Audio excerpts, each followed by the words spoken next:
Testing, testing, 1, 2, 3, 1, 2, 3. Hello everyone and welcome to the farm. Today I'm going to talk about bananas. I'm in Sisaket province in northeast Thailand. As you can probably tell from the beach clothes, I didn't always used to live here and haven't quite acclimatized to it yet. I used to work in scuba diving down in the south of Thailand. We're up here now and we're doing a permaculture style farm. I'm a beginner, I don't have any history in farming, so everything we're doing here has been quite new to me. Although I'd been thinking about doing a project like this for a long time, COVID kicked us into action because it destroyed the tourist industry and we saw how fragile things could be, and it gave me time to think about what we wanted to do. So we went up to Nan province in the north of Thailand and did a permaculture course. I did it with my friend Boots. Area of no machinery. Do you like spoon making? I've started a lot of new hobbies this trip. I've got into sketching with colour pencils and spoon carving. I've always liked making fires, so that's nothing new. In our culture we say Din Nam Lom Phai. Din is soil, Nam is water, Lom is wind. Fire is meaning fire like this and fire from the sun too. Din Nam Lom Phai. Yeah, our life is born from there and we go back to there too. The wind blow, if you put the house in the correct place, you don't need to put air conditioning. Quite simple, yeah? Permaculture basically means permanent agriculture, or some people refer to it as a food forest. When we did the course, we learnt lots of interesting things, including about bananas and how important they are, especially at the start of a project. But we also got ideas of how we could get started here. The landscape in Nan province is very different to here. This area is mostly farming, so this used to be a rice field. When we were learning about permaculture, then I started to talk to people from here about how we could do it. And that's when they told me about the Khok Nong Na model. It basically translates as Khok is mound or elevated land, Nong is a lake or a marsh, and Na is a field or like a rice field. So this model, promoted by the king, was supposed to be for self-sufficiency, maybe kind of a retirement plan or something to leave for future generations. For me, the great thing about doing both the permaculture course and then finding out about the Khok Nong Na model is that there's maybe ways we could combine the two, that as long as we get the help and knowledge from the people here, that we should be able to start. One of the reasons is that they're well-established ideas already, so we can kind of use knowledge that already exists to get us started. This Khok Nong Na model, there are companies that will set it up for you.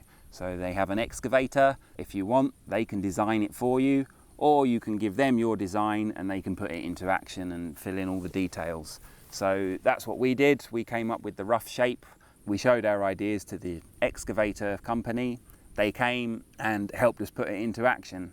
So it was quite clear pricing as it was well established. It cost us 100,000 baht for the excavator to come, dig the land, create the elevated mounds and let us get started. As I say, they were rice paddies, so they're designed to flood in the rainy season to collect as much water as possible so the rice grows. So that's not the best conditions for planting trees, hence why we did this.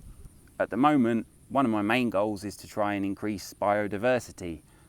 I feel sad that we're destroying a lot of the natural environment, and I think one of the great ideas of permaculture and the Khok Nong Na model is that it's about self-sufficiency and building communities whilst also doing something better for the environment. So we're about 2.5 years in now, and I think things are going pretty well. I really wanted to share the progress of it, so I'm going to start, and I thought we'd start with something simple. Planting bananas is a really easy way to get started. They're cheap, they're really resilient, they grow fast, and they've got a lot of other benefits when it comes to planting other trees. This here is a lime tree. See the lime? And we are planting this just next to it. The sun rises over there, which experts inform me means that it sets over there to the west. So this way, the lime tree gets sun in the morning, and then early afternoon, it will start to get shade as the banana grows up. Fun facts about banana. The banana itself is a berry and the plant is a herb, it's not a tree. And I think you'll be able to see that from the root system. We dug this one up because we had to clear an area and we needed to remove everything. I don't know if you've heard, they say banana plants walk, and this is what they mean. This is the main trunk and you get new plants coming off of it. So here we have 1, 2, 3, 4, 5. 5 plants coming away from the main trunk. So I don't know if you can see that there. This is how it separates and starts to grow new. Each banana will only give 1 bunch of bananas before the trunk dies off, and then the new one will come through. And as you can see, that's gone a good 6 inches. I've made plenty of mistakes the first time we were trying to plant bananas. Some of those mistakes included when I stick the shovel in the ground to try and cut off a new banana, that I cut it too close and it doesn't get any roots. So whoops, I killed a few there, sorry.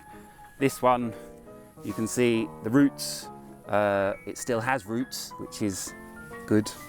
The other mistakes I've made is that I've dug the holes too small. If they're not wide enough, the tree can't walk and spread out, it just gets stuck. We've got plenty I can show you that haven't grown. They've not died, but they've been there for a good 6 months and they just haven't got any bigger. Whoops again, my mistake, learning as I go along. So one thing I know now is that the holes don't have to be too deep, but they do need to be wide.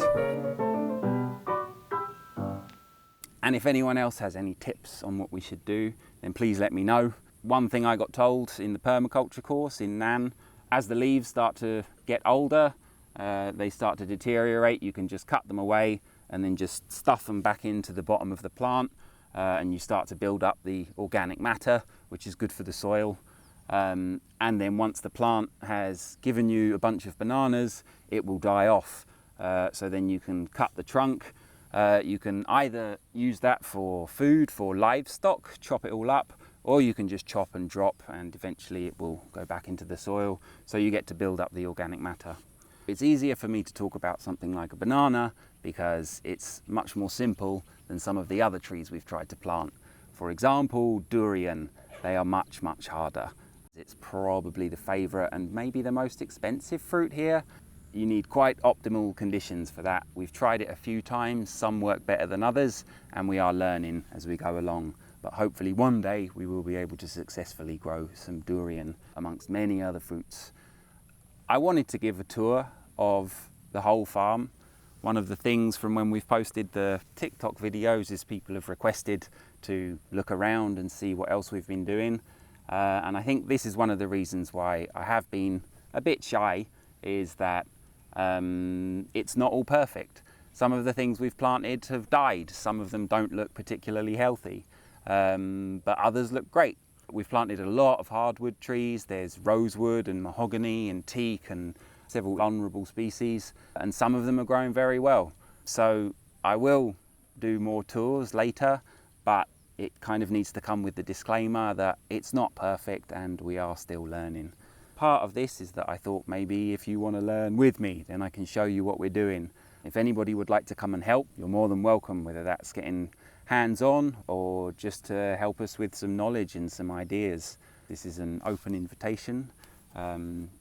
You're welcome to come and have a look. I made a bunch of notes of all the things I was supposed to say, probably forgotten half of the things. If you'd like to keep following, then don't forget to like, comment, subscribe, and ring that notification bell.